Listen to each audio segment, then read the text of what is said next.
Hi friends, ಎಲ್ಲರೂ ಹೇಗಿದ್ದೀರಾ? ನಾನು ತೋರಿಸ್ತಾ ಇದ್ದೀನಿ. ಇವತ್ತು ಹಾಸನಲ್ಲಿ ಒಬ್ಬರು ಯಾರೋ ರಾಜ್ಯಾಧ್ಯಕ್ಷರು ಬರ್ತಿದ್ರು. ಅದ ಒಂದು ವಿಡಿಯೋ ಮಾಡಿ ಹಾಕ್ತಾಯಿದ್ದೀನಿ. ಪಟಾಕಿ ಜೋರಾಗಿ ಹೊಡಿತಿದ್ದಾರೆ. ಹಾಗೆ ನೋಡ್ತಾ ಇರಿ. ತುಂಬ ಟ್ರಾಫಿಕ್ ಆಗಿದೆ ಇನ್ನರ್ ಸರ್ಕಲ್ ಹತ್ರ.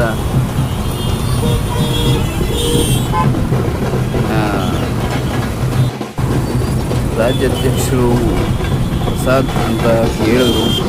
ಇವರು ನೋಡಿ ಬರ್ತಾ ಇದ್ದಾರೆ, ಜೀಪಲ್ಲಿ ಬರ್ತಿದ್ದಾರೆ ನೋಡಿ, ಹೂವಿನ ಅಲಂಕಾರ ಹಾಕ್ಕೊಂಡು. ಲಾಸ್ಟಿಗೆ ಒಂದು ದೊಡ್ಡ ಪಟಾಕಿ ಹೊಡೆದ್ರು. ವಿಡಿಯೋ ನೋಡಿದ್ದಕ್ಕೆ ತುಂಬ ಥ್ಯಾಂಕ್ಸ್. ಸಬ್ಸ್ಕ್ರೈಬ್ ಮಾಡಿ. ಬಾಯ್. ಎಲ್ಲೋ ಇದೆ